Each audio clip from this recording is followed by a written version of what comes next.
Secret convo ni Andrea Brillantes at Daniel Padilla binunyag ni Richie Reviro. Viral na viral ngayon online ang mga ibinunyag ni Richie Reviro sa social media. Nangunguna na nga rito ang mga ilang sweet messages ni na Daniel Padilla at Andrea Brillantes. Pinagpipiestahan na nga ito online. Patuloy pa rin ang paglabas ng sari-saring espekulasyon tungkol sa dahilan ng hiwalayang Catherine Bernardo at Daniel Padilla.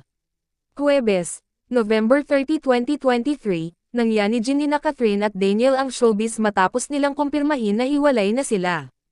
Tumagal ng 11 years ang relasyon ni na Catherine at Daniel. Kasabay ng anunsyo nito ang lungkot at galit sa marami nilang tagahanga, at ang haka-haka na merong third party di umano sa panig ni Daniel. Isa nga sa maugong na pangalan na itinuturo ng netizens ay ang aktres na si Andrea Brillantes bilang dahilan ng paghihiwalay ng long-time couple. Lumutang din ang pangalan ng isa pang kapamilya actress na si Jillian Vicencia, at pinagpiestahan ang screenshots ng conversation na nagdadawit sa batang aktres. Naglabas ng maikling statement si Jillian na kung saan ay itinanggi niya na may kinalaman siya sa hiwalayan ni na Catherine at Daniel.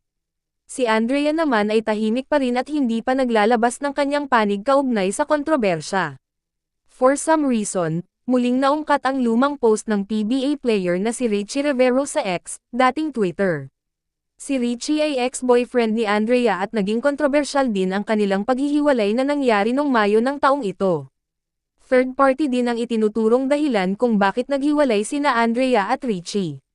Na kay Andrea ang simpatiya ng maraming netizens dahil si Richie di umano ang nagloko at nambabae.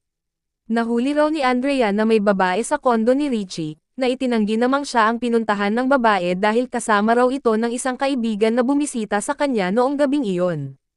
At kahit tapos na ang relasyon nila ni Andrea nung naglabasan ang mga larawan ni Richie with Laren May Bautista, inulan pa rin ang cager ng pangungutya mula sa mga fans ni Andrea. Dahil sa pagkakadawat ng pangalan ni Andrea sa hiwalayang Catherine at Daniel ay muling binalikan ng ilang netizens ang post ni Richie noong October 21, 2023, kung saan ay sinabi nito na lalabas rin ang katotohanan.